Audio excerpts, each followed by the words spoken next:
Want a sword? Get a mentor.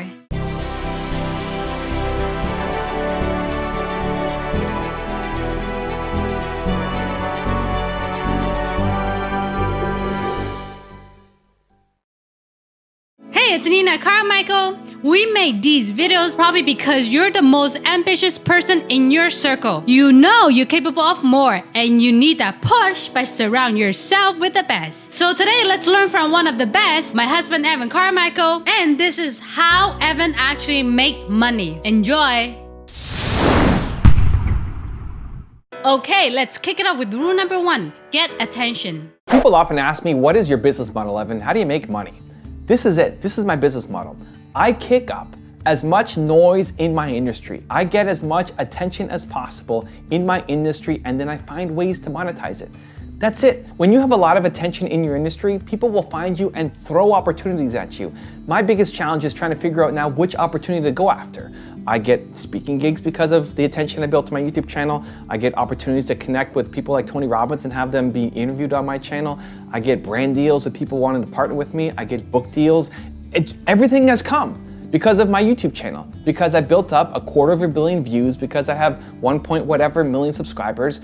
I just kick up a lot of attention in my industry, and then deals come to me. And that works really well for someone like me because I'm introverted, because I'm much better at marketing than I am at sales. And so instead of me spending time, which would be more wasted time, going out, trying to connect with people, trying to reach people because I'm introverted, I just get to work on creating amazing content, and I have people then find me and fly me out to places and pay me to do things because I built up the marketing attention machine. And so if you want to do that as well, I'm going to give you a 7-step process that I use every single time for whatever platform I'm going after that you can win and model as well. Okay, step number 1 is you have to decide to get attention. You have to decide, you have to say, I am going to go out and get attention, because all of the strategies that I'll give you and others will throw at you as well will not work unless you've decided. There's a whole bunch of people who have made it in the offline world that now come to me and say, hey Evan, can you help me blow up online? I'd say, yes, I'm happy to help. I love your message. But you have to be committed to doing this. This isn't just some strategy that's gonna help you. You have to be committed to be able to make content, and that you are picking a platform that you're gonna blow up on, and you're gonna be committed to doing it. It's not just some strategy. You gotta love it. You gotta be all in. You have to decide, I am going to blow up on this platform. And so number 1, get out of your own way. Get out of your ego. It's not about you blowing up personally because you want to look like a rock star. Understand that the more that you blow up, the more that people understand your story, this is your gateway to close sales, because the thing that'll make you different than the big corporations, why am I going to hire you? Why will I work with you instead of some big corporation? Big corporation, they have a history. They have a reputation. They have a brand name. They've been around forever. Why am I going to work with you? Because I know your story, because I like you, because I feel like you care, not some giant corporation. But if you don't tell me that, if I don't feel that, if you haven't blown up, if you're not deciding to get attention, then I'm never gonna know the difference between you and giant corporation, and then I'm gonna make my decision only off of price. And if your strategy is to be the low price provider, that's a losing game long term. And so step number 1 is you have to decide that you are committed to, this year, I'm going to get attention, because it's the best thing, not just for me, it's the best thing for my business, it's the best thing for my family, it's the best thing for my community, and it's the best thing to further serve my mission. It's not about you and your ego. It's about the mission and the business and your family. You need to get attention. Step number 2 is pick your best platform. There's lots of different platforms out there. The one that you should go with is the one where, number 1, your audience is. So if you're picking a big platform like YouTube or Instagram, it serves a big audience. If you have a specific audience, so if you want to do business, then you can go to LinkedIn, right? If you want to do the tech community, Twitter is going to be a better bet for you. If you want to target preteens, then you want to be on Snap. Depending on what your market is, where your audience is, you want to pick your platform. Then you want to pick, what are you the best at doing? So I love making videos, and so YouTube is a great platform for me. Maybe you love writing. Maybe writing is your preferred method. Maybe you don't want to be in front of a camera. Great. Maybe you love audio, and so you'd rather do a podcast than make a YouTube video. Great. When you can figure out where your audience is, that also matches with your skill set, then pick that one social media platform and go all in on that one. People often say, well, you gotta be everywhere, you gotta have all your accounts. I disagree at the start. I think you should have an account on each platform. One, just to have the account, just so that nobody else can take your name. and squat on it and ruin your reputation potentially. And 2, just to listen.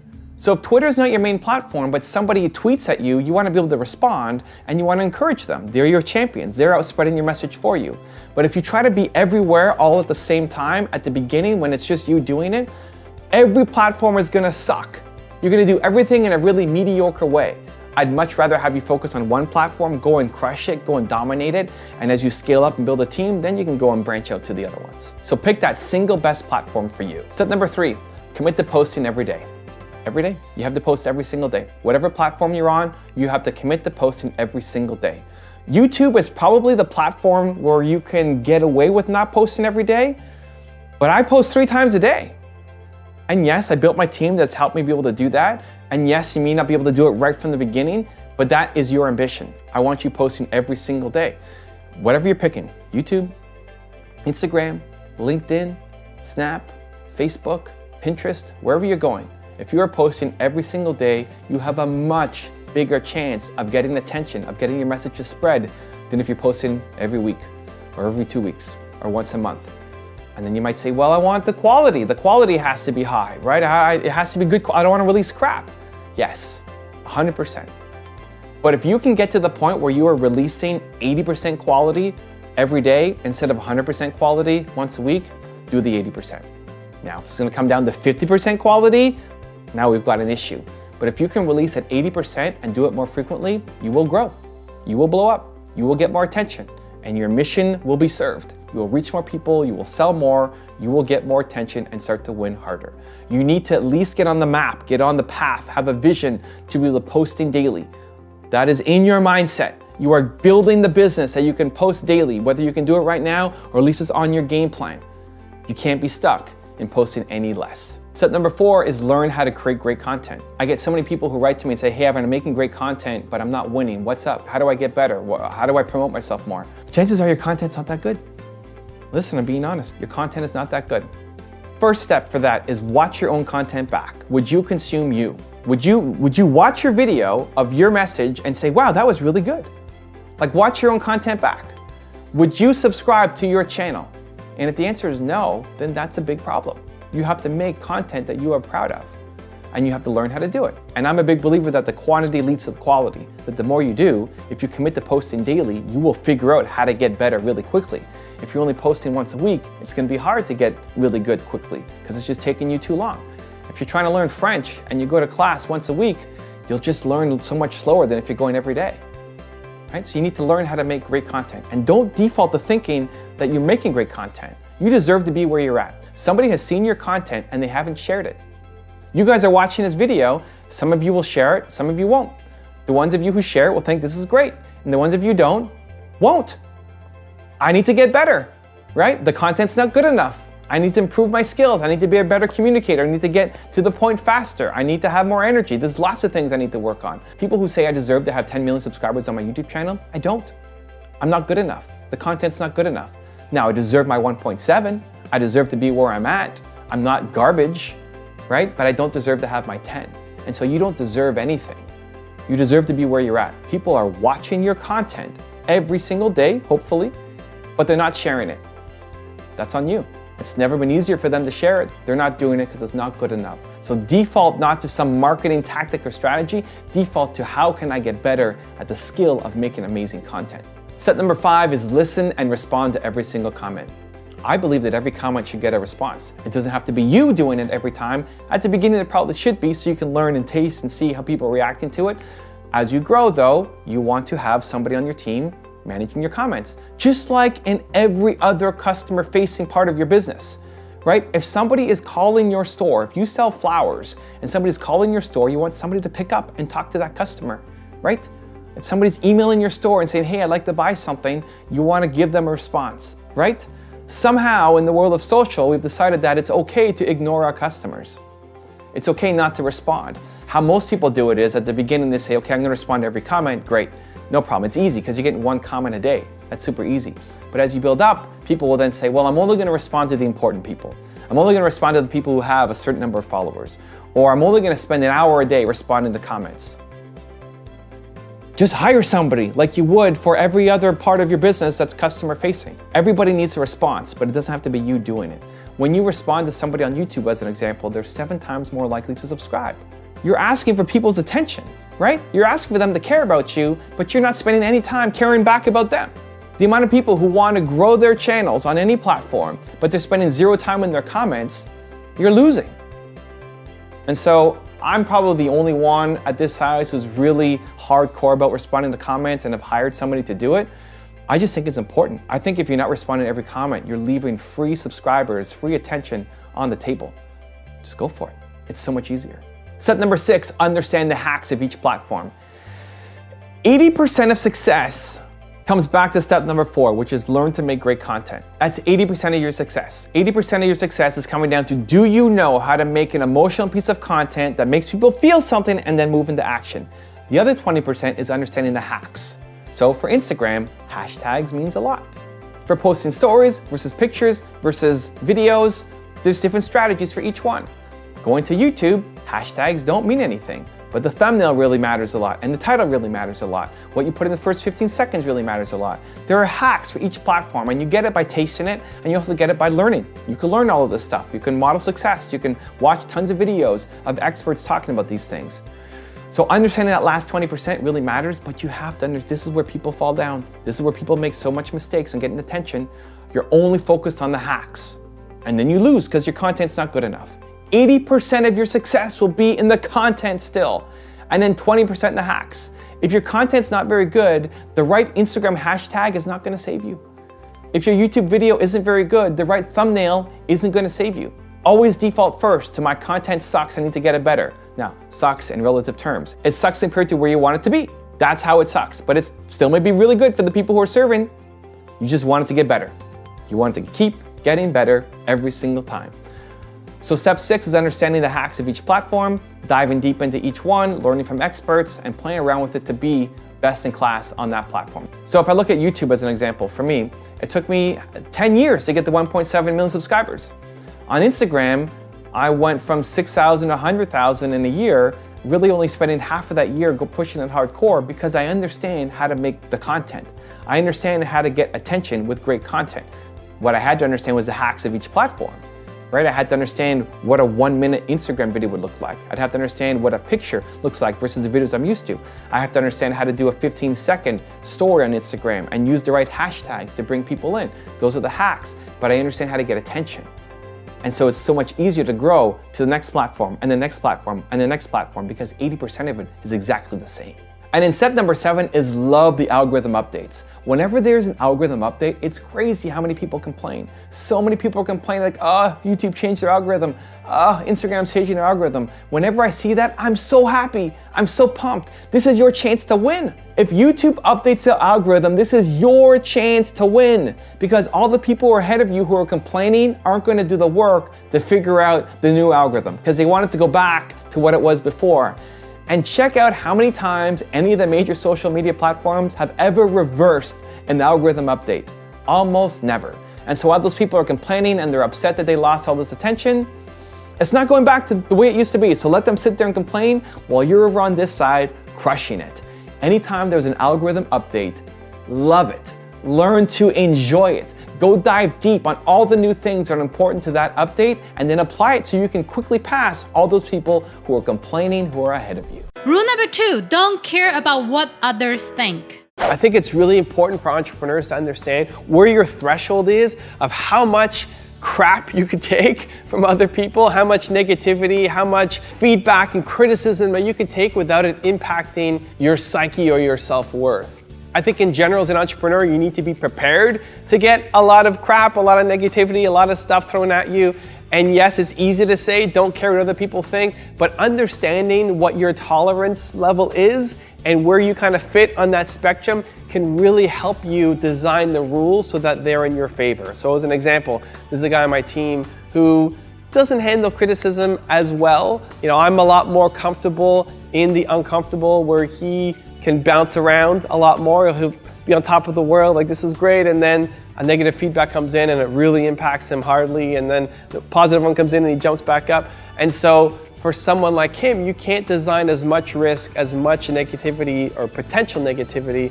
So you gotta take a safe path up. Where for me, I'm more comfortable in the uncomfortable. I know that eventually something's gonna work out, and I know that at the beginning of any project, it's gonna be rough, that it may not work out, that we're gonna get some criticism. And so I'm more willing to jump all in and play in that field, even though it's painful at the moment, because I know the faster I get through that pain, the faster we're gonna come out the other side. I want that feedback and criticism and negativity as soon as possible so that I can make it better. Better for you, better for me, better for everybody. And so understanding what your tolerance level is of emotional stability, how much you can take from your friends and your family and your customers and your audience and the people watching you before you break, and then being able to play just below that limit. Because you can't just play super safe, because that's not going to make you happy as an entrepreneur. But knowing where your limit is and playing just below it so that it's uncomfortable, it's painful, but you're still going to be able to get through it, I think is really important. That self-awareness, I think is really important as an entrepreneur. Also, if you want to have more self-confidence and self-belief, the science says it can take up to 254 days of consecutive action for you to build a habit. So I've created a special free program to help you where every day for 254 days, I will send you an email that has a link to an unlisted video that if you watch it will boost your confidence forward. The link to join for free is in the description below. Hard work does not guarantee your success, but there is no success without hard work. Period. It doesn't exist. Because your book has come out, it doesn't mean you should stop marketing. It's not just about week one when it just comes out. It's constantly marketing, marketing, marketing, marketing. Surround yourself with greatness. If you want to be more confident, you need to surround yourself with things that make you feel confident. Rule number 3, build self-discipline. The mind is getting in your own way. If you want to lose weight, you know how to do it. You got to eat less, you got to work out more, you will lose weight. Why are you not doing it? Self-discipline. Your mind is getting in your way. But I see self-discipline as a positive. I think self-discipline has a really negative connotation a lot of times. I think in a lot of the messages that people are putting out, it comes across as this really negative thing. Like you have to force yourself to do all of the stuff that you really hate and it's gonna suck, but you have to keep going. You gotta do it. You gotta be disciplined. If you're not disciplined, you suck. Everything's terrible. It just comes across as this really negative, forcing yourself to do stuff that doesn't resonate with me. I see self-discipline as a really positive thing. I think it's really helpful. I think it's amazing and beautiful and golden. Let's look at weight as an example. I am the lowest weight that I've been all year. I'm on a routine. It's working. The specific strategies that don't really matter. 1, intermittent fasting. So I'll only have water and a coffee until noon, and then after that I'll start eating. I do that 7 days a week. I run for 30 minutes. Usually at night while I'm watching a show with my wife, 7 days a week. And then 6 days a week, I'll restrict my calories, not really forcing myself not to eat food, just not eating Doritos and not eating junk, right? Eating healthy food 6 days a week. And then Saturdays I get to do what I want. 6 days a week. Those are the strategies that I use. It may seem like torture, but it's not. And the thing that helps me get through it is the mindset, because the positive of all of this is I'm losing weight. I'm feeling great. I'm making progress. I'm super pumped that I'm getting closer to my goal. I feel amazing about myself. So I think self-discipline, usually it seems to focus just on the actions that you just have to grind your way through it without enough focus on the mission of what you're trying to accomplish and how beautiful and wonderful that is. And so yes, some of it might suck, right? But you're moving towards something amazing and beautiful. So I think people just focus too much on the negative part of it. And if you force yourself to do something that you hate, you can only do it for so long before you give up. If you can't tie it into the bigger picture of what you're trying to accomplish, then you will give up and you will quit and you will feel terrible. And then I think having other people yell at you about how you need to have self-discipline doesn't actually help. I think it actually makes it worse, because you develop the identity for yourself of I don't have any self-discipline. You can build it. It's not that difficult to do. In my perspective, in my view, all you need to do is make sure that you have a really strong why. Make sure that you have an outcome that you are really looking forward to and you love doing. And then the process itself, how do you make the process as enjoyable as possible? How do you make the process just not absolutely suck every single day going in, right? If you figure that out, then you win. Rule number 4, treat money as a tool. Most people grow up with an unhealthy view of money. Some people think that money is everything, that the next person you see, the next customer you talk to, that's your next suit, that's your next car. And other people think that money is the root of all, right? Or the love of money is the root of all evil, right? To make money, you're evil, you're slimy, you're gross, you're ripping people off. Most people grow up in one of those two camps. That's the lesson that's been taught you by your parents. The truth is money is just a tool. Money is an amazing tool that lets you accomplish amazing things. And if you are an entrepreneur and want to have success, making money has to be in your top 5 list of priorities. If it is not in your top 5, then you're not making money. But it can't be number 1. Money can't be your number 1 priority. There has to be something that is more important than it, and that's your purpose. I don't really usually talk a lot about money on my videos. Maybe I should. Maybe I should talk more about it. I think it's important. I think there's just so much out there that seems to be money, money, money, money that I'm trying to go against it to say, like, purpose is number 1. You're built to serve. If you're just chasing money, you're never gonna win. I think I see too many entrepreneurs just chasing money, and so a lot of the content that I make is more purpose driven, but there's still, I think, a lot of people who are purpose driven, who've started a business for the right reasons, and they don't know how to make money. And so maybe I need to switch up some of the content that I make as well to help change the perspective around money. My personal view is I hate spending money until I'm making money. I love making money. It's not number 1, right? Serving, believing entrepreneurs is number 1. But again, it's in the top 5, because if I didn't make money, I wouldn't have a team. I wouldn't have people to help me make this video. It'd be me by myself trying to put together one piece of content, a week or maybe a day, just, filming by myself.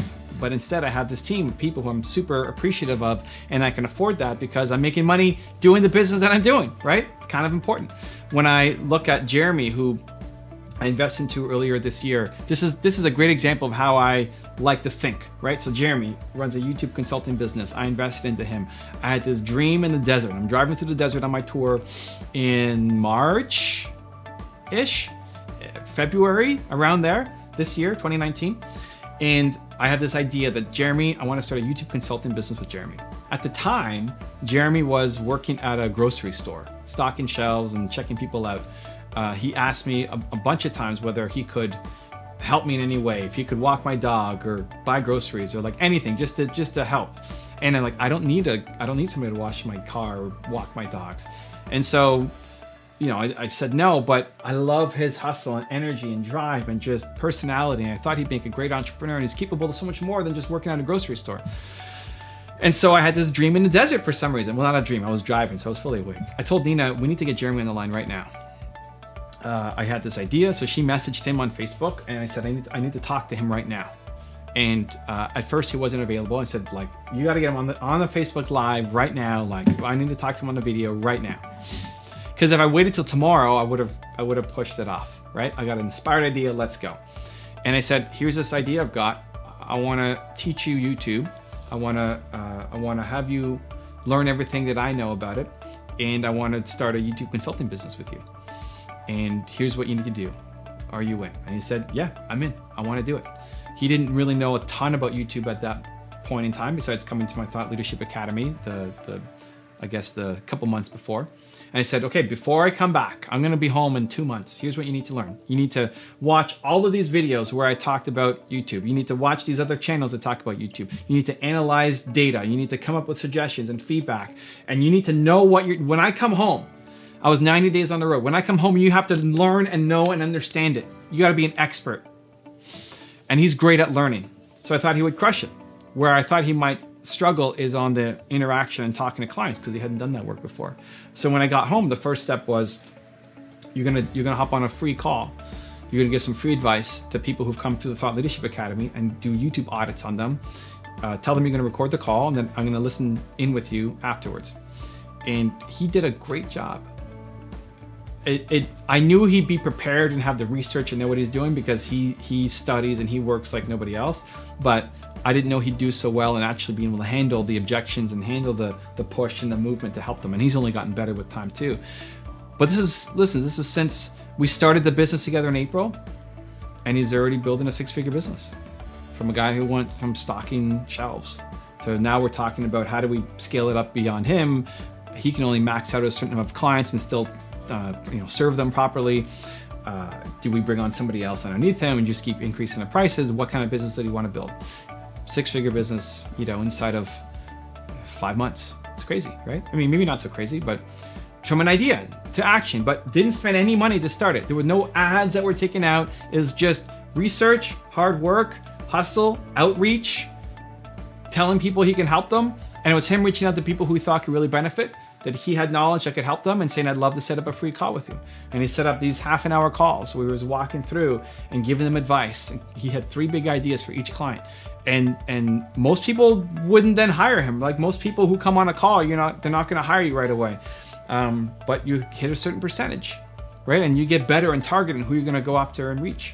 And so now he's built a 6-figure business and plus. Now we're looking at really scaling up for next year. And so having this conversation, I guess, around money and how to build a business quickly without having to spend money, I think is important. And so maybe I'll try to include more of that content. Love to know your thoughts. That can be the question of the day. Let me know your thoughts. Do you want more content about making money on the channel? You can let me know in the comments below. But I'm gonna give you a 3-step process that I think will help you. Step number 1 is don't start spending money until you're making it. Don't spend money until you're making it. It's so easy to spend money. This is the thing when I was in venture capital raising money for companies. Everybody just showed how they're gonna spend money, but not how they're gonna make it, right? It's so easy to think about. If I only had $10,000, $50,000, $100,000, whatever, you can go buy all this stuff. Stop thinking about the money you don't have, right? Instead, you think about what you can do with what you do have. What can you use? You're a genius, you're resourceful, you've got ideas. How do you use that creativity? Instead of thinking the biggest problem is money, the problem is not money. The problem is you're not resourceful enough. Go off and solve that problem, right? Jeremy had a budget of 0 and still has a budget of 0 to build his business.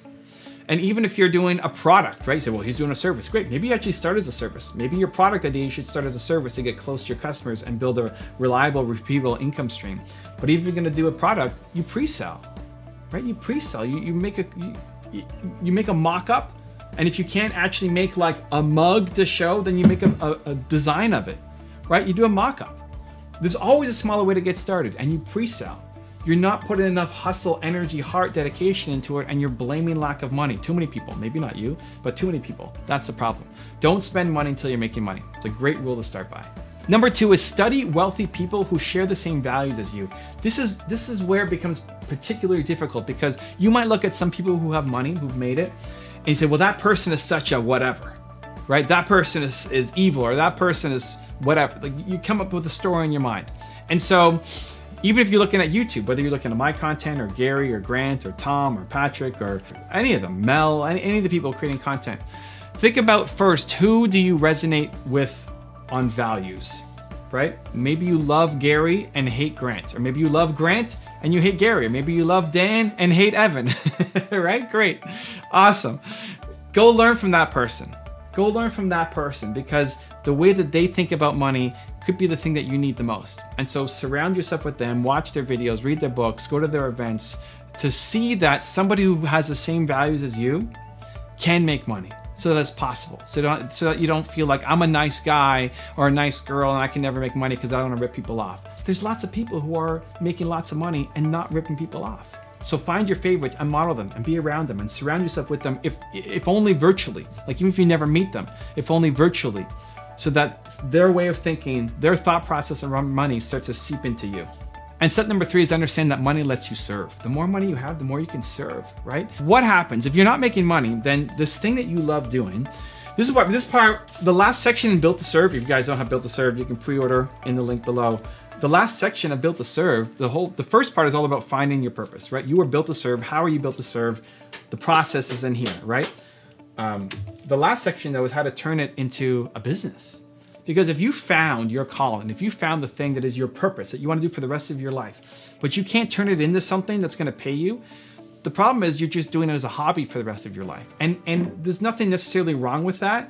You're still helping, you're still giving, you're still contributing, but you can only do it on the evenings and weekends because you're not making enough money to actually support yourself. So you have to have this job that, you know, maybe you hate, maybe you don't hate, but isn't actually your thing. And then when you get home, the last couple hours of the weekends, those hours you can use to fulfill your purpose.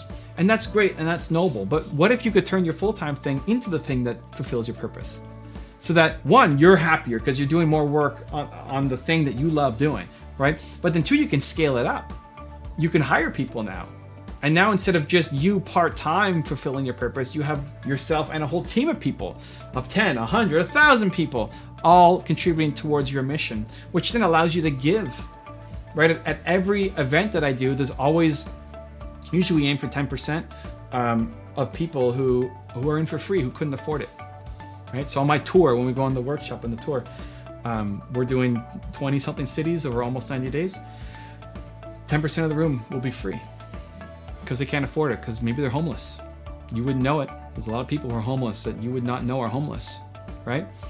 Whenever I do my Thought Leadership Academy in Toronto, it's a I don't know, I forget what the ticket is, a couple thousand to come. There's always somebody in the room who's there on basically a sponsorship, right? It's a I don't want to say donation. It's when you give to education. I don't know. Anyway, we let somebody in for free.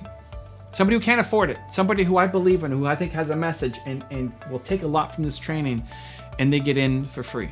And because I'm making money, that allows me to do that. If I wasn't getting paid at all from any of the people who come out, then I couldn't just do it all for free every time, because then I can't afford a location. I can't afford to have my team members. I couldn't be able to put it together. So understanding, making that shift in your head that money allows you to serve, that the more money you make, the more you can serve, the more you can help people. And if you actually want to fulfill your purpose, then you have to learn how to make money in your business. Rule number 5, the last one before our very special bonus clip: do scary things. Doing what you are afraid of is your path to success. Every time you take on something new that scares you, that pushes your comfort zone, that requires you to stretch, on the other side of that scary thing is the new you who is now capable of more. Most people, they shrink from scary things because they're scary. But if you want to win, if you want to hit your ambitious goals, then you have to teach yourself that you do scary things. So I recently came back from 2 pretty significant speaking gigs in my career as I'm building up and speaking on bigger stages. The first was when I was speaking at Brendon Burchard's event, and it's his Growth.com event. And Brendon, one of the greatest speakers in the world, invited me to come and talk to his group of a couple thousand people. And then I went to Ed Milet's event just recently in Whistler. And this is a smaller group, 100 so people, but they pay $60,000 a year to be a part of his program.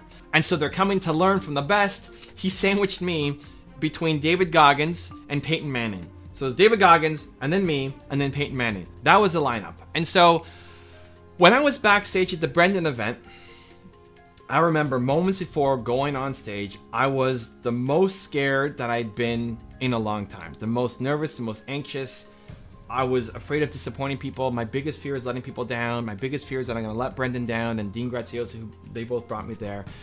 And I was just going to suck on stage. That was my biggest fear. And so I had a mini panic attack backstage. 5 minutes before going up, I have this mini panic attack, and I'm forgetting what I'm going to say. I imagine myself going on stage and just blanking out. And I tell myself, I'm Evan Carmichael. I do difficult things. I love difficult things. If I don't do difficult things, I'm never going to accomplish great things. So I have to do difficult things. I love it. I thrive on difficult things. And then I remembered what I was going to say. And then I went out and I did my thing. And now when I went to Ed's event, I wasn't as nervous. I wasn't as afraid. I was still scared. I was still afraid of letting down Ed Milet, letting down Andy Frisella, who they both brought me there, being between David Goggins and Peyton Manning and just being outshone. Everybody knows them. They may not know me. All of it, all of the fears and doubts, but less than what I had at Brendon's event. Not because it wasn't as big a deal, but because I had just done it. Because speaking on stage to a couple thousand people at Brendon's event and having that panic attack and getting through it changed who I was, made me stronger, made me more capable of doing the next thing. And the next thing was Ed's thing. And so if I hadn't gone to Brendon's, I would be terrified going to Ed's thing. So every time you take on these difficult challenges, you might have the panic attack. You might have the anxiety inside you. You might have that little voice to say, you can't do it. What if you fail? What if you disappoint people? What if you lose respect? What if it doesn't work out? But you know what's worse? You know what's worse than going up and failing? Not trying. Not doing it. Finding some reason, finding some excuse to say you're sick, you're busy, you can't make it. But in the back of your head, you know you were just afraid. And the last thing you want to do is teach yourself that when you are afraid, that when you have an opportunity in front of you and you're afraid to do it, that you say no. You don't want to teach yourself that. You teach yourself the opposite. That when you're afraid, that when there's something in front of you that you want to do, but you're scared, you're anxious, you're worried about letting people down, that you jump in and you say, I'm all in because I do scary things. So how do you do it? I'm gonna give you a 3-step process I think will help. Step number 1 is ask yourself, if you could not fail. If you could not fail, what would you do? If you could not fail, what would you do? What would you do?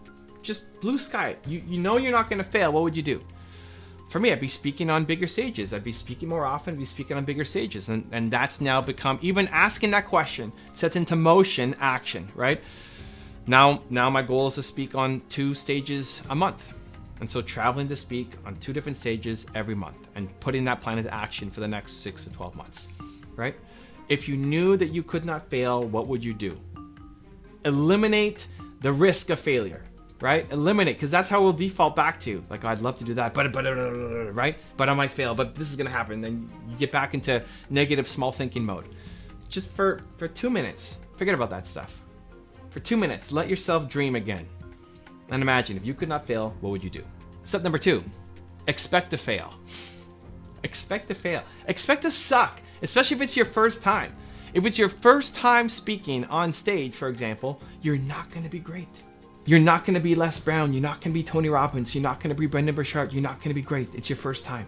Your first video, you're not gonna be great. It's why I kept my first video up on my channel too. You can go back and watch it. The first time you do it, you're not gonna be great. This is one of the biggest fallacies in human thinking, is we expect to be great the first time we do something, and if we're not great, we don't do it anymore.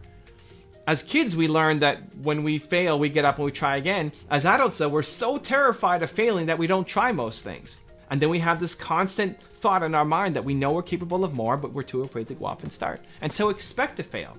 Step 1 is know that you're not gonna fail. Great, that gives you the freedom to dream, to do the thing that you actually wanna do and not get in your own way anymore with your thinking. But step 2 is then you expect to fail. Micro, not macro, right? If you keep going, if you keep doing it, you keep making videos, you keep doing your speeches, you keep reaching out, you're gonna win.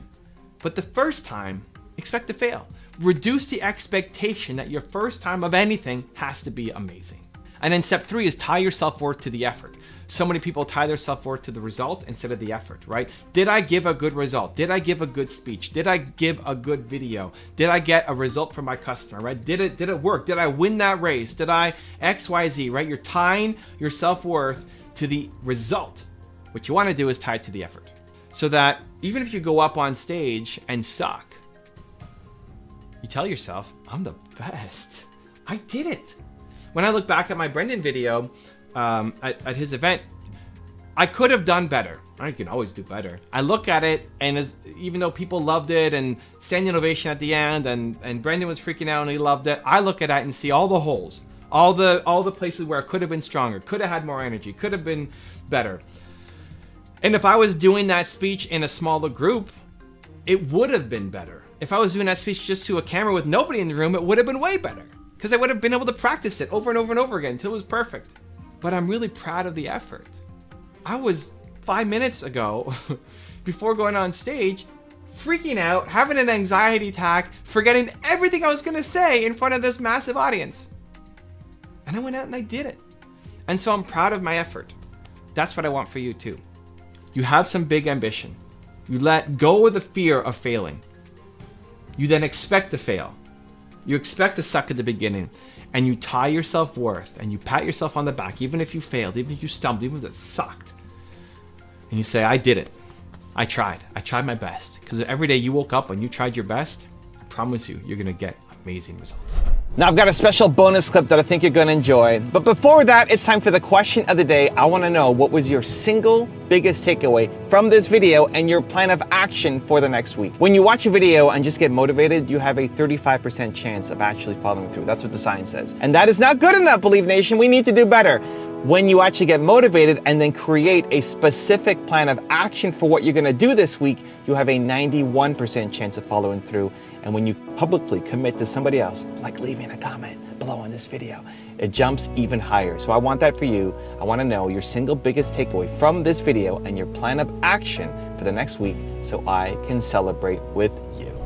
Burnout is real, but I think most burnout happens because people are not doing the thing that they actually love doing. It's not just about being busy and keeping your mind occupied all day. You can be busy and hate your life and get burnt out. If I was an accountant, I would hate my life and burn out in a day because I don't like being an accountant. But doing this thing that I love, I put in way more effort, way more work, and I love it. It's been 10 plus years of still having my YouTube channel, and I'm not burnt out. If anything, I'm pushing harder than ever before because I love it. And so I think it's not just about being busy, it's about being busy on the thing that is your mission for life. Now, compassion fatigue is a thing.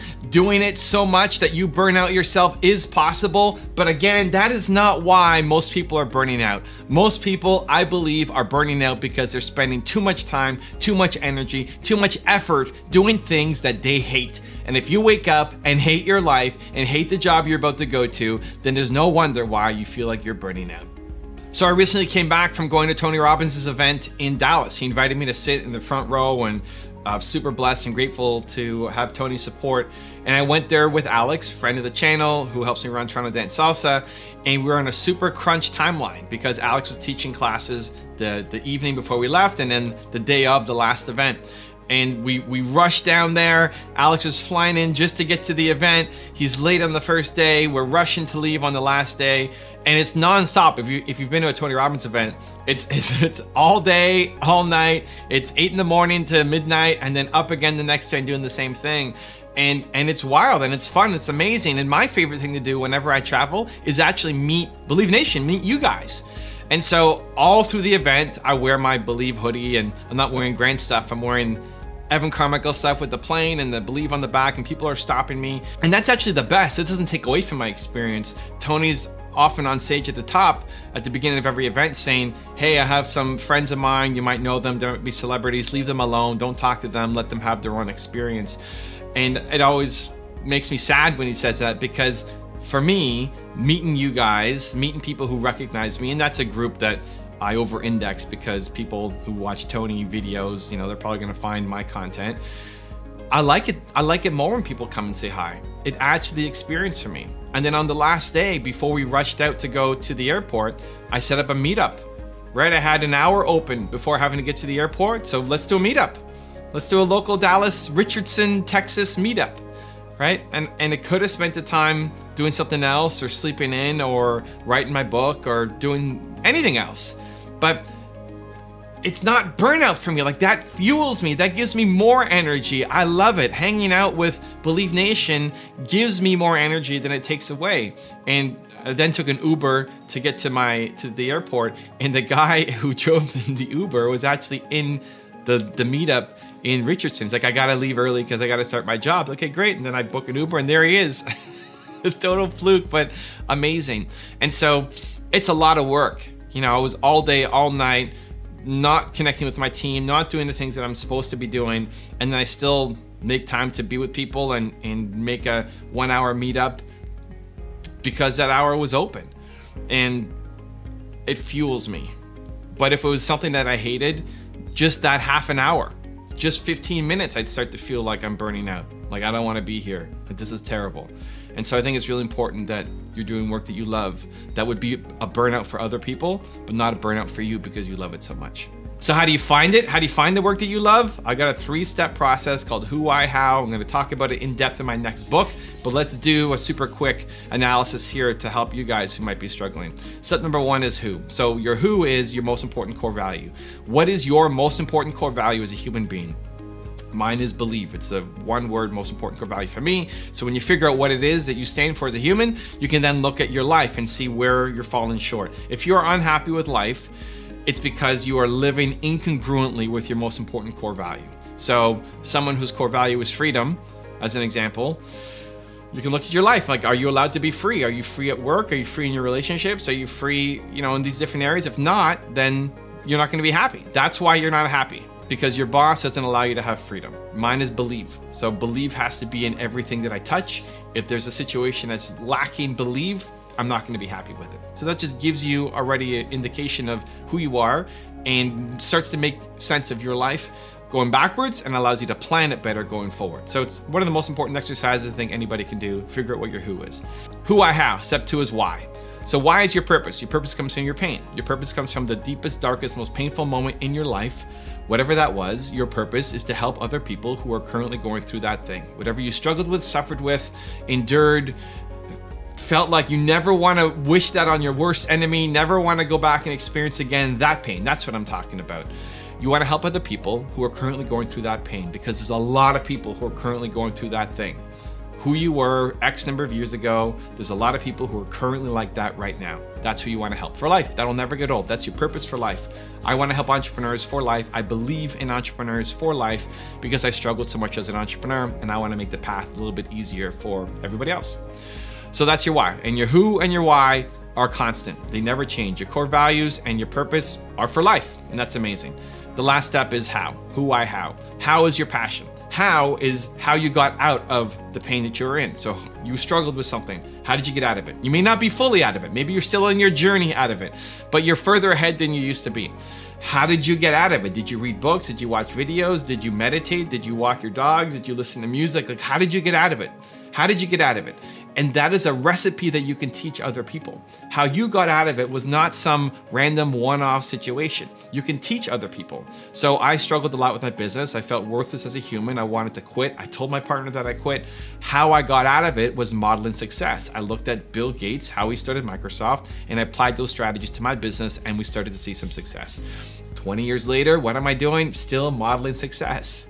Right? I want to learn from Grant. I want to learn from Steve. I want to learn from Kanye. I want to learn from these people. It's why I keep creating this content. How I got out of it was studying success, and now I teach other people how to study success. Right? How you actually go about doing it may change. When I first started doing it 20 years ago, it was through books.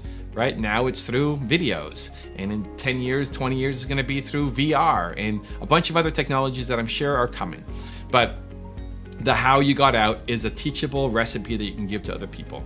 So if you're struggling with burnout and you think it's because you don't love the work that you're doing, and you know that you're destined for something greater, that you do have Michael Jordan level talent at something, but you don't know what it is and you want to figure it out, figure it out. This is the process. This is the easiest process I know of to get there.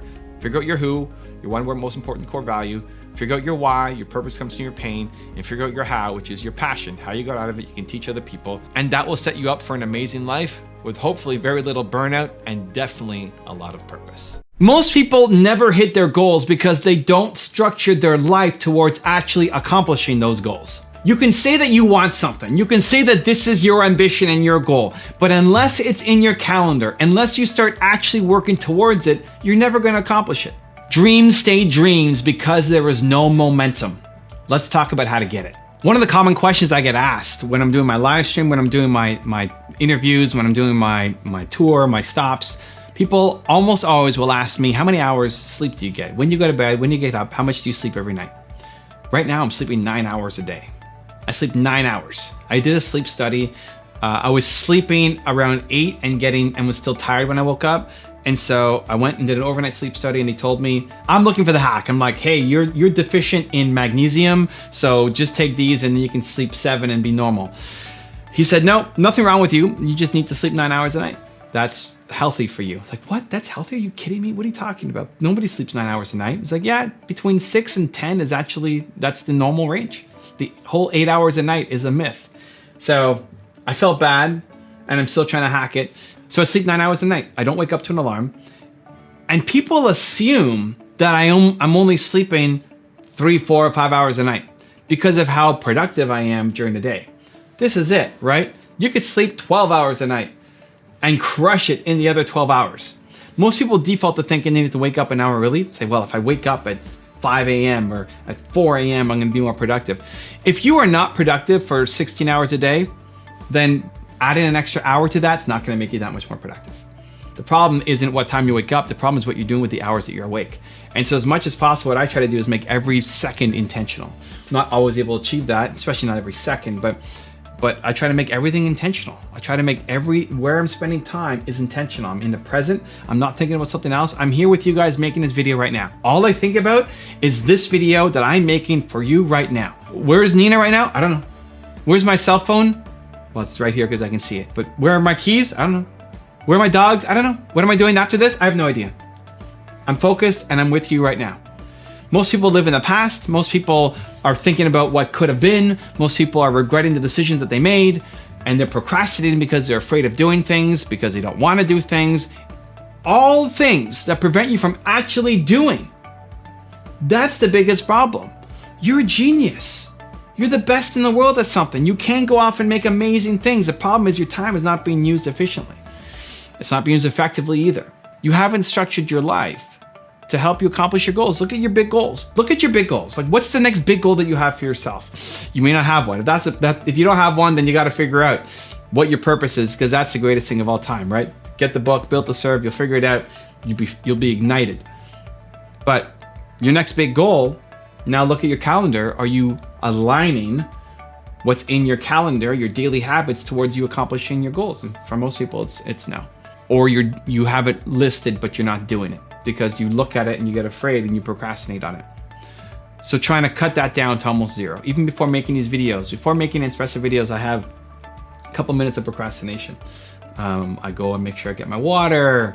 I go and maybe have a keto bar, just pacing around a little bit because I'm nervous about making the videos because I want them to be the best videos that I've ever made. It's always my intention. But too many people live in hours or days or months of procrastination instead of doing it. You get the results by doing it. It's the only way. You will never get the results by just thinking about it. You can be motivated, amazing, you can have the mindset, awesome. That's half the equation. The other half is doing. You have to actually just go out there and do. You need to structure your life to allow you to accomplish your goals. I'm going to give you a 3-step process that will help. Step number 1 is start with the mission and work backwards. So the mission is lifetime. The mission is lifetime, not what specifically you're going to be doing, but your purpose comes from your pain. We've talked about that a lot on this channel. I love helping entrepreneurs because I struggled so much as an entrepreneur. Whoever you used to be, where you struggled and felt the most worthless, you will love helping those people for the rest of your life. That will never get old. How you do it will change a lot. Right now I'm doing it through YouTube videos, I'm doing it through books, I'm doing it through my tours, all of that. But it's going to change. In 10 years, it'll be different. Maybe YouTube's not around. Maybe people don't have paper books anymore. You know, there's going to be lots of changes that come. But that mission, that purpose will never change. It will never change. And when you figure out what it is for you, it will never change as well. So start with your mission and then you start working backwards. Step number 2 is understand that your success is habits. Your success is habits. What you do on a regular basis is what you're going to accomplish. You can eat a chocolate bar and be on a diet and not get fat. But if you're eating a chocolate bar every day, you're gonna get fat. You're not on a diet anymore. Similarly, if you eat salad once a week, it's not enough, right? You are what you consistently do. Your success comes from doing habits. And entrepreneurs are typically great starters, but not great at being consistent. And that's the problem. Working your face off for a 48-hour stretch isn't gonna do anything for you. It's every single day working, even if it's only an hour a day. That dream that you have, that business that you wanted to start, that business that you want to take to the next level, it could be there. It could have been there already. It could have been there already. The problem is you've been sitting on that idea for 3 months, 6 months, 4 years without doing enough on it. Little tiny starts, it's not enough. Every day, I'm talking every single day, making progress towards you actually accomplishing that thing. You want that life? You have to do it every day. And step number 3 is no 10-year goals.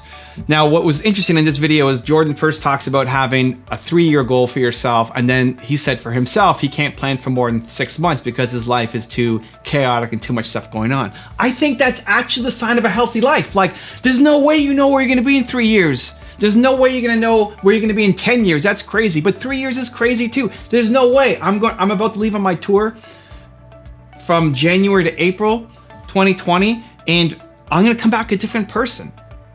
In April, I'm gonna be a different person than when I left, when I'm about to leave, coming up now, right? So I don't know what I'm gonna be doing after that.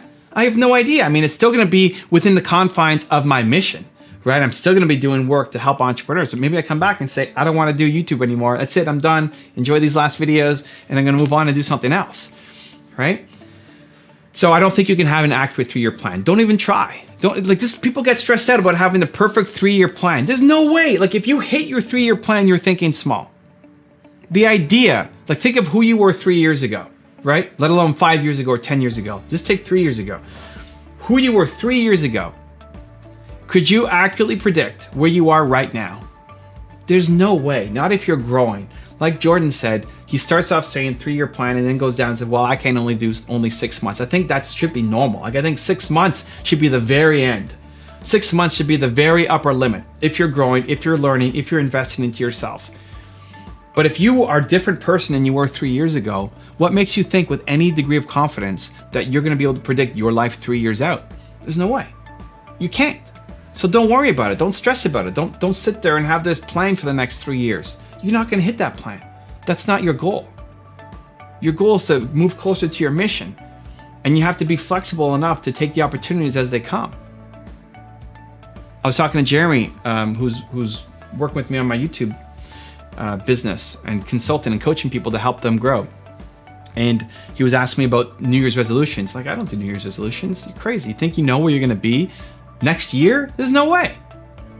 First off, New Year's resolutions I hate, because if it's December 22nd and you're setting a New Year's resolution, I think you suck.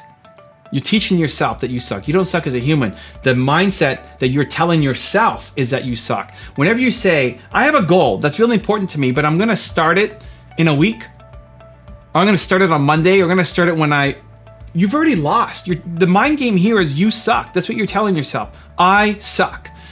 The only way through is I'm going to start today. You want to start 2020 or next year and have perfect health? Great, you start today. Get on the floor, do 10 push-ups, do whatever max you can do. Eat a salad. Like, you start today. Build momentum. You're missing momentum. So he asked me, what's my 2020 resolution? I don't have it. Dude, don't think that way. If I even had an idea for what I was going to do, I would be doing it right now. Right now. Right now. But then on top of that, like, look at your life. Look at where you were last year. Look at where you were at the start of this year, right? 2019. Where were you at the start of 2019? You were at a grocery store.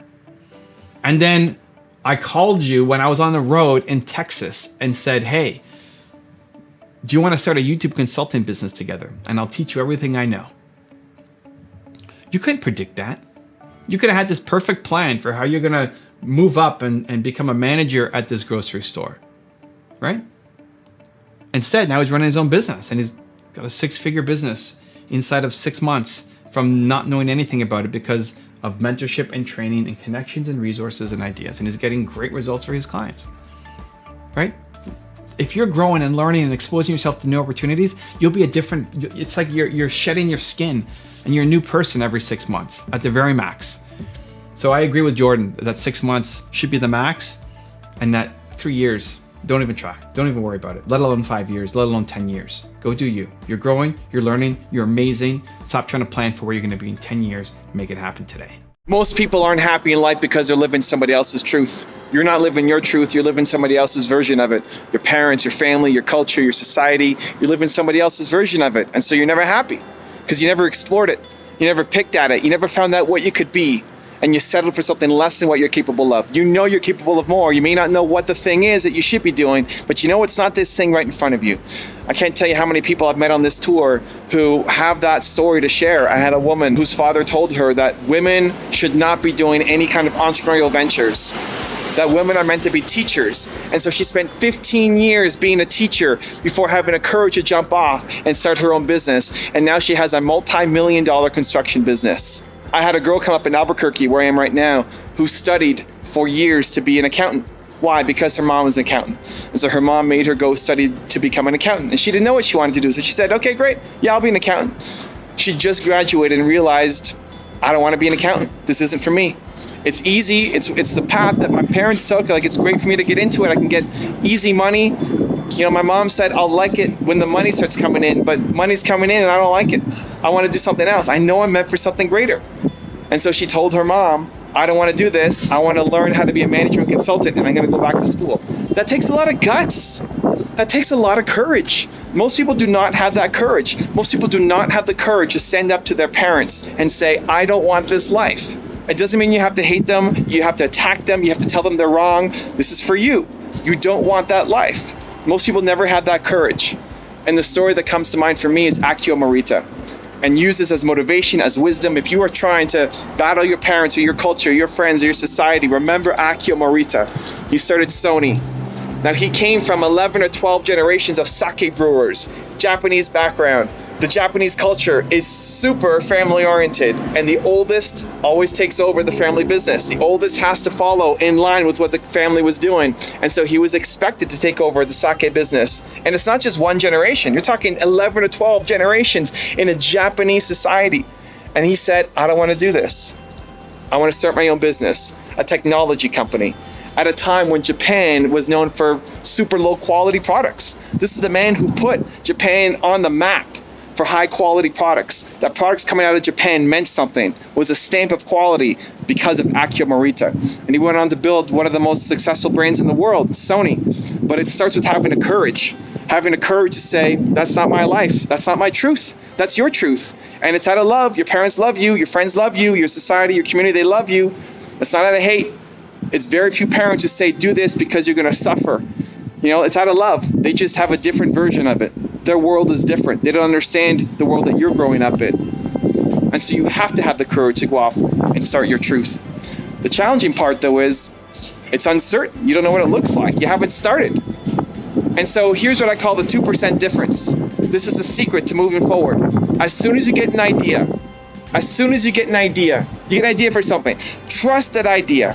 Trust that idea that it's actually the right thing for you. Because what we typically do, you get an idea and then your brain talks you down from doing it. Your brain says, well, you're not talented enough, you haven't gone to school, you don't have the money, you don't have the resources. It talks you down from doing that big crazy thing. I believe that idea came to you for a reason and you need to trust it and go take action on it. Even though it doesn't make sense. You're trying to solve a matter of the heart with your head. You can't logically think your way through how you're going to feel about something. You can't. You can't think your way through if you're going to like sushi or not. You can't think your way through if you're going to love somebody or not. You can't. Similarly, in finding your truth, finding your passion, finding your calling, you cannot think your way through it. You have to feel it. And so the starting point is going off and doing it. And as soon as you get that idea, while you're feeling bold, while you're feeling inspired, to go off and take some kind of action. I call it the 2% difference. Don't worry about trying to get to 100%. Don't worry about planning and strategizing and figuring it out and thinking. That's what most of us do. You get an idea, you think, you start thinking, right? You plan. How do I get to that 100%? No. You've lost because you're going to wake up tomorrow a different person, because you're going to go home today, plan, and wake up tomorrow a different person and then not take action because you're scared. Because your brain will start talking you down from that crazy big idea. Your brain will talk you down from going off and living your truth. That's what's going to happen. That's what always happens. And so while you're feeling the energy and the momentum, you got to take some action. Instead of planning how to get to 100% of the way, you take action immediately on getting 2% of the way. 2%. The 2% difference. Go from 0 to 2%. If you can't take immediate momentum to getting 2% of the way, you will never get to 100%. You have an idea to make a YouTube channel. Great, go make a video right now, today. ASAP, the 2% difference. Make your first video right now with your cell phone. What most people will do is start researching, right? What am I going to talk about? What am I going to wear? What's my hair going to look like? What camera do I need to get? What phone do I need to get, right? What's my lighting going to be? What microphone? Think, and then never do. Because you're a perfectionist. You're going to perfect your way out of ever living your truth. The beginning is messy. It's supposed to be messy. Go off and get your 2% difference towards finding and living your truth. Quick example, my story. I'm here in Albuquerque, New Mexico right now.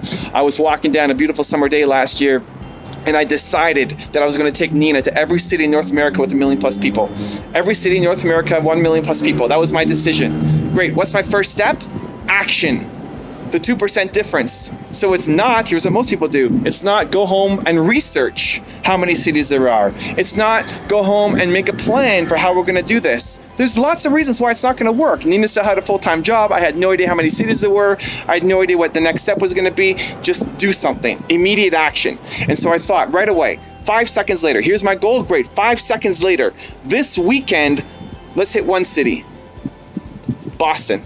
Nina had never been to Boston, so I thought Boston was the closest city to Toronto. It wasn't. Pittsburgh actually was. And on my tour, the people in Pittsburgh told me, they let me know that Pittsburgh is closer. But it doesn't matter. This weekend, we're going to go to Boston. It was a Wednesday that I decided, and on Friday night, we were leaving for Boston. Boom, I hit 2%. There's 50 cities. We're going to hit one this weekend. We're going to get 2% of the way done. On the way back from Boston, we decided to do this tour that I'm on right now. And now we're going to hit 50% of the cities on my list. Momentum. That's the thing that's missing, momentum, because you're trying to be perfect. You're trying to fully understand your truth, but you can't think your way through your truth. You have to experience it and feel it. And the starting point is a 2% difference. So take whatever idea that you have and train yourself. I want to burn this into your nervous system. This is one of the most important things you can do of all time. As soon as you get an idea, action, idea, action, idea, action. The more you can shortcut that window, instead of taking a week to take action or a day to take action, immediate, 5 seconds, idea, boom, some kind of 2% action, and expect it not to be perfect, expect it not to be the best plan. My plan was wrong, right? Pittsburgh was closer. In my head, I thought it was Boston. We went down the wrong path, but the momentum is what matters. And now we're 50% of the way. and now I'm going to close that gap and get the rest of it. The 2% difference. Go find your truth.